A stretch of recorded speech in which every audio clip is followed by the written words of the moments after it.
Whenever I start a talk on change management, whether it be a full-day workshop or even a 30-minute talk, I always ask the following question: do people resist change?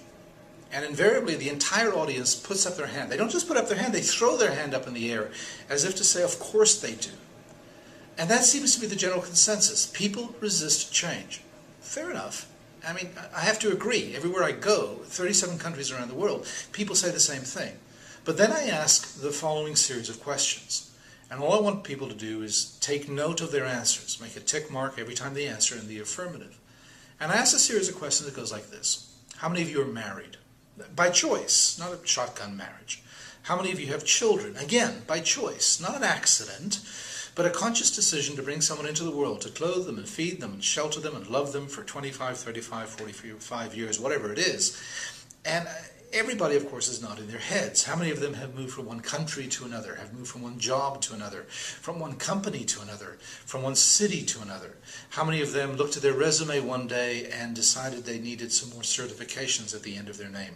And they went out to a university course or sat an exam or got a certification of some type. How many of them can speak a second language, play a musical instrument? They follow some extreme sport. They can roller skate. They can hang glide. And I just list off this long series of rather difficult changes that people bring about in their life voluntarily. And at the end, then I go through this little Twilight Zone episode where I say, look, pretend I'm your manager, pretend I make an announcement that henceforth in this organization there will be no more change. And for the next 3 months, that's exactly what happens. Every day is a repetition of yesterday. The problems you encountered yesterday are the same problems you encounter today. The clients you dealt with last week are the same clients you're going to deal with next week. The projects you dealt with 2 months ago are going to be the same projects you deal with 2 months from now. And you're making no progress. It's a carbon copy of yesterday, like the movie Groundhog Day.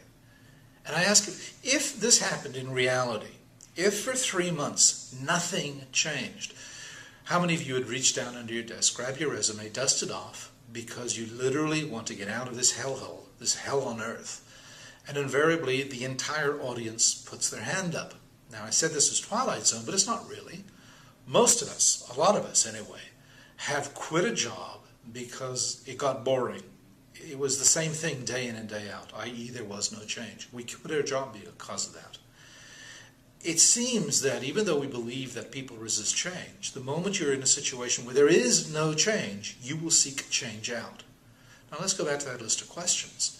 Most people answer at least a dozen of them in the affirmative. In other words, they embrace huge change in their organizations, huge change in their lives, huge change in their skill sets, all voluntarily.